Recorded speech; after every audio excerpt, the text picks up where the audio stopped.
नमस्कार जय जगन्नाथ दर्शक बंधु मु शुभेन्दु आपको स्वागत कर जगन्नाथ टीवी को। बर्तमान आम आज पहुंची जाइए रसूलपुर ब्लॉक अंतर्गत राहाबा ग्राम पंचायत स्थित प्रभु श्री चंदनेश्वर पीठर। आज चंदनेश्वर पीठर आमर विपदर बंधु परिवार चैरिटेबल ट्रस्ट एक बैठक अनुष्ठित हो जाउछि। बर्तमान बैठक में कौन कौन सब आलोचना मान प्रसारित हेबो से विषय संक्षिप्त विवरणी आगक आप देखा पाइबे। जय जगन्नाथ।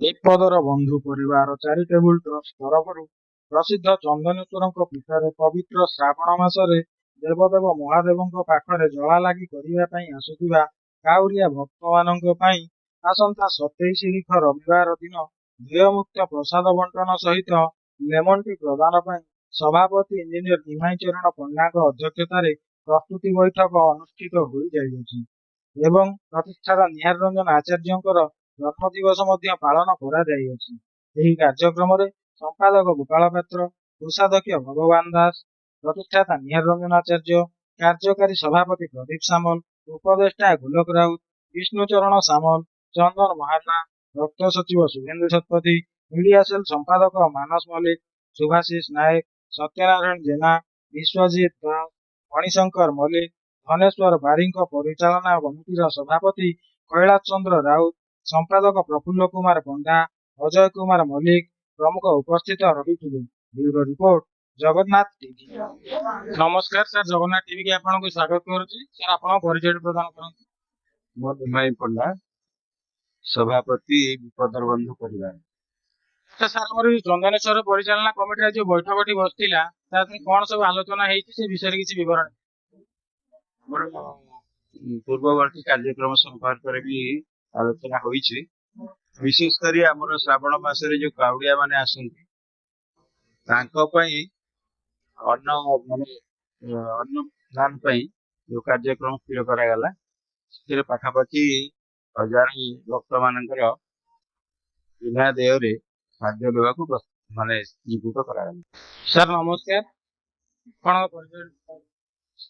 श्री प्रफुल्ल कुमार पंडा, चंदनेश्वर मंदिर परिचालना कमिटीर संपादक।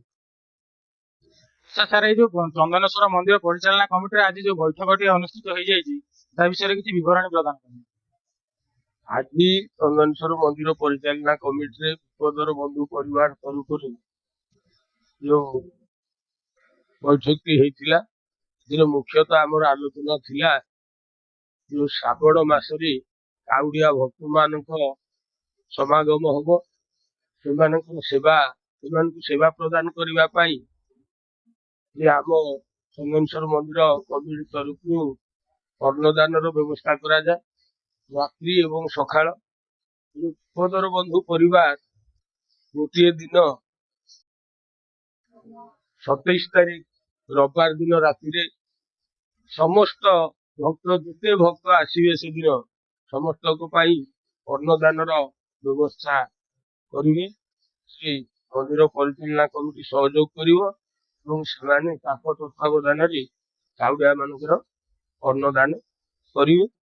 संपर्कित आज आलोचना थिला ये हूँ गोटे महत कार्य। ये जो विपदर बंधु परिवार प्रति वर्ष चंदनेश्वर मंदिर काउडिया भक्त मान गोटे सोमवार अन्नदान व्यवस्था कर अनुष्ठान बुद्धजीवी हो सबु वर्ष काउडिया मान को यही सेवा प्रदान करूँ मुझे चंदनेश्वर पाखे प्रार्थना करुच्ची तथा चंदनेश्वर निकट में विपदर बंधु परिवार समस्त सदस्य उत्तरोत्तर उन्नति मंगल कामना कर।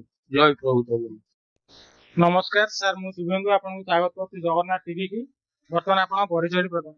मुहली प्रदीप कुमार सामल, विपदर बंधु चैरिटेबल ट्रस्ट कार्यकारी सभापति। सर आज जो चंदनेश्वर मंदिर परिचालना कमिटी जो बैठक बसीला कौन ये बैठक बसीला बैठक में कौन कौन आलोचना सब हुई से विषय किसी विवरणी प्रदान करें।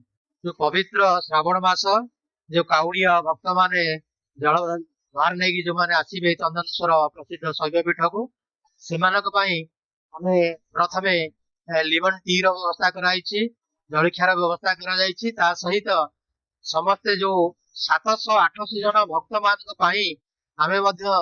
प्रसाद सेवन व्यवस्था करूँ। ଆମେ ଗୋଟେ ଶୃଙ୍ଖଳିତ ଭାବରେ ଏଠି ଆମେ ଚନ୍ଦନେଶ୍ୱର ପରିଚାଳନା କମିଟି ସଭାଗୃହରେ ଏକତ୍ରିତ ହୋଇ ବିଭିନ୍ନ ସଭ୍ୟମାନଙ୍କୁ ନେଇ ଆମେ ମଧ୍ୟ ଦାୟିତ୍ୱ ବଣ୍ଟନ କରିଛୁ। ଆଚ୍ଛା ସାର୍, ଏଇ ଯୋଉ ଆମର ଆନନ୍ଦ ବଜାର କାର୍ଯ୍ୟକ୍ରମଟି କେତେ ବର୍ଷ ହେଲା ଚାଲୁ ରହିଅଛି? ଆମର ଏଇ ଆନନ୍ଦ ବଜାର କାର୍ଯ୍ୟକ୍ରମଟି ଆସନ୍ତା ବର୍ଷ ଠାରୁ ଦୀର୍ଘ 2 ବର୍ଷ ହେଲା ଚାଲୁ ରହିଛି। ତେଣୁ ଏହା ମଧ୍ୟ ଗତ ବର୍ଷ ଖୁବ ଶୃଙ୍ଖଳା ସହିତ ହେଇଥିଲା।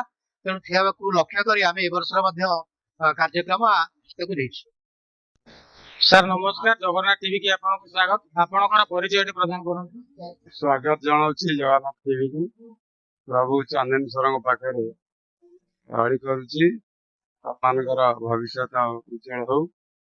ମୁଁ ଅଜୟ କୁମାର ମଲ୍ଲିକ, ପରିଚାଳନା କମିଟିର ଜଣେ ସକ୍ରିୟ ସଭ୍ୟ। ସାର୍, ଆଜି ଯୋଉ ଚନ୍ଦନେଶ୍ୱର ମନ୍ଦିର ପରିଚାଳନା କମିଟିରେ ଏଇ ଯୋଉ ବର୍ତ୍ତମାନ ଆମର ଆଲୋଚନା ହଉଥିଲା ଯେ ଯୋଉ କାଉଡ଼ିଆ ମାନଙ୍କୁ ଖାଦ୍ୟ ଦେବା ପାଇଁ, ସେ ବିଷୟରେ କିଛି ମନ୍ତବ୍ୟ ଦିଅନ୍ତୁ। କାଉଡ଼ିଆ ମାନେ ବହୁ ସଂଖ୍ୟାରେ ଚନ୍ଦନେଶ୍ୱର ମନ୍ଦିରକୁ ଆସନ୍ତି। ସେମାନଙ୍କର ବିଶେଷ କରି କେବଳ ଖାଦ୍ୟ ନୁହେଁ, ସେବା ବି ମଧ୍ୟ କରିବା ପାଇଁ ବହୁ ଅନୁଷ୍ଠାନ ଆସିକି ହାତ ବଢାଏ। ତା ଭିତରେ ଯଦି ଆପଣମାନଙ୍କ ଦ୍ୱାରା କାଉଡ଼ିଆ ମାନଙ୍କର ଖାଦ୍ୟ ପେୟଠୁ ଆରମ୍ଭ କରିକି ସେମାନଙ୍କର ଦାୟିତ୍ୱ ନେବା ପାଇଁ ଚାହିଁବେ, ପରିଚାଳନା କମିଟି ସେଥିରେ ବିଚାର କରିବ ଏବଂ ସାଧୁବାଦ ବି ଜଣେଇବ। ଯେତେ କାଉଡ଼ିଆ ଆସୁଛନ୍ତି ସମସ୍ତେ ଏଠି ଶାନ୍ତିରେ ଯାଆନ୍ତି। ଧନ୍ୟବାଦ ସାର୍।